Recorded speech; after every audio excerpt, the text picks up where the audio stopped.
So in both my pieces, I was able to incorporate drawing straight out of my sketchbook. They are these creature-like, sometimes reminiscent of people I know, and I put on my piece, one of my pieces, use crayons shamelessly. And I will say that I am so glad that I have the opportunity to put a piece done by a grown woman, allegedly, done in crayon. They are such an essential part of my creative coping. And I remember posting one day about liking to draw in crayon just for fun, a picture. And someone commented, "Oh, so you're still 12? And so the idea that they're out there like that they're being appreciated, and that I'm able to just have my fun and cope is great. To sing along to.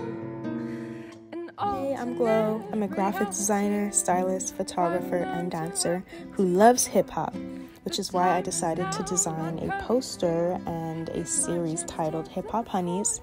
This series highlights women that have been iconic throughout hip-hop, leaving an impact on the culture that we continue to celebrate today.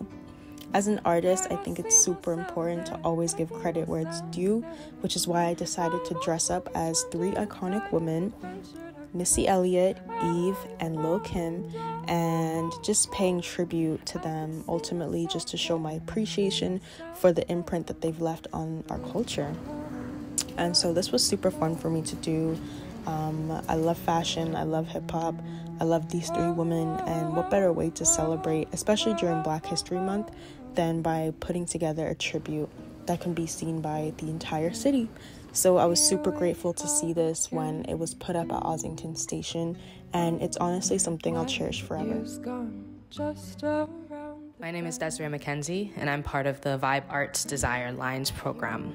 Being a part of this program has been super inspiring and fulfilling, and I've learned so much, not only from my mentors like Britta B and Anique Jordan, but also from the other incredible women that are part of the program as well. And we all have such diverse stories to tell and messages we want to share, which is so cool that it's, on the TTC for people to see every day, which is awesome.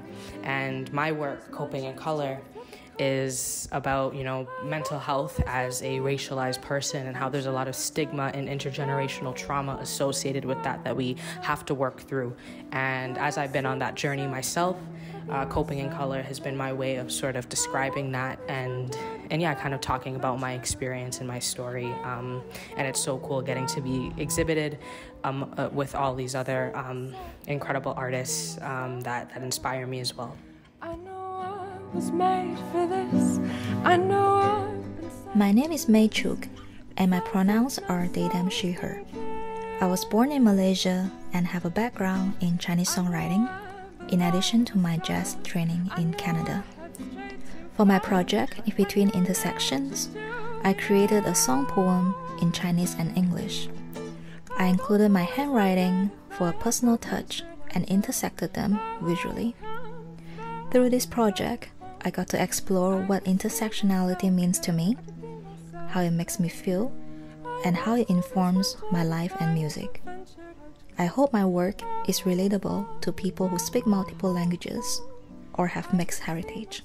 I could be myself there, but I'm not wondering. Hi, my name is Naomi. My poster and my workshop are about mark making. I wanted to return to what led to my artistic practice today, and that would be drawing and painting as a child. Back then, it was a place of free expression and curiosity and open-mindedness and not overthinking what I'm doing. And I believe that's a great place to create from. So I wanted to get back to that, and I also wanted to remind people, especially youth, that we don't need a lot of expensive things to express ourselves. We can create from what's in front of us, and overall, this program has been an amazing learning experience and a great reminder for me to keep things simple there's a lot that can be felt and seen and experienced in simplicity. So thank you. On my own. Ooh.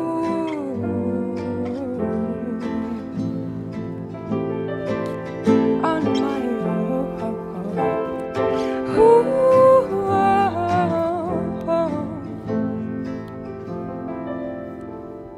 Somewhere else I've always found home has always been somewhere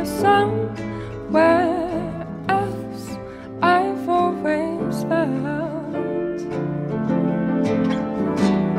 Somewhere else I've always found. My Desire Lines art project is a photo collage of film photos I took over the year of 2021. It features photos of Toronto, Whitehorse, Yukon, Montreal, and Santa Monica in California. I would say movement is my main vehicle of expression, but during the pandemic, I found it difficult at times to access that part of myself, so I decided to try a new medium of expression, and I bought myself a film camera. I found a lot of joy and excitement through this new hobby of mine, and the collage features moments where I felt at peace and happy. Home has always been somewhere else. The pandemic was not the only thing that began in 2020. My journey with Vibe Arts also started in 2020 and has been with me since. Throughout the pandemic, I've had a lot of time to reflect and ruminate on certain ideas, and I was able to finally articulate to myself that to be an artist is to be a storyteller.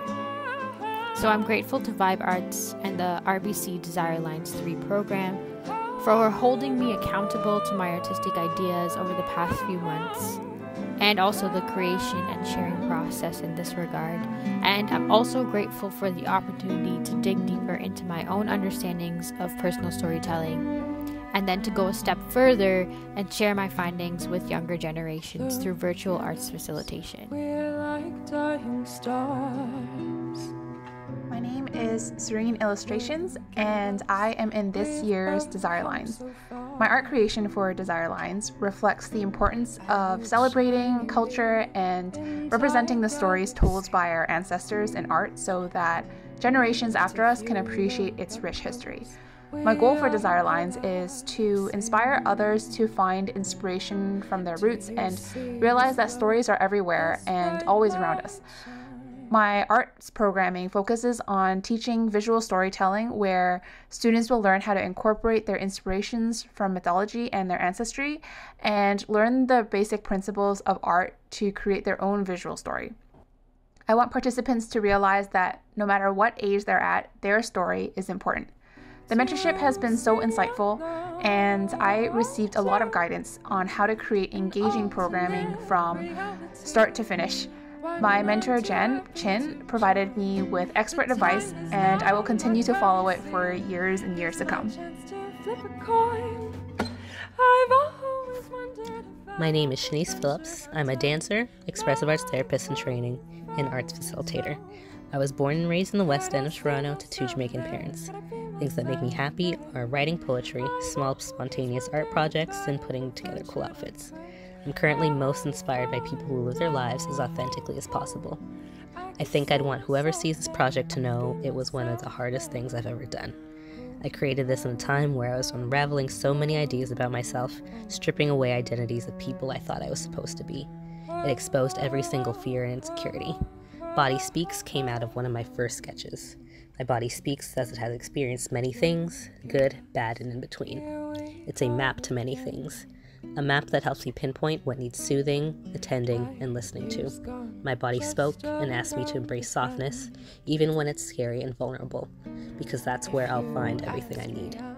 What's next for me on my desire line is to make sure, no matter what I do in my art practice, there is room for not knowing, embracing the beginner's mind, play and joy, and not being afraid to show my whole self. An alternate reality, one I'm too happy to join. The time is now my currency. Here's my chance to flip a coin. I've always wondered if I ever ventured out of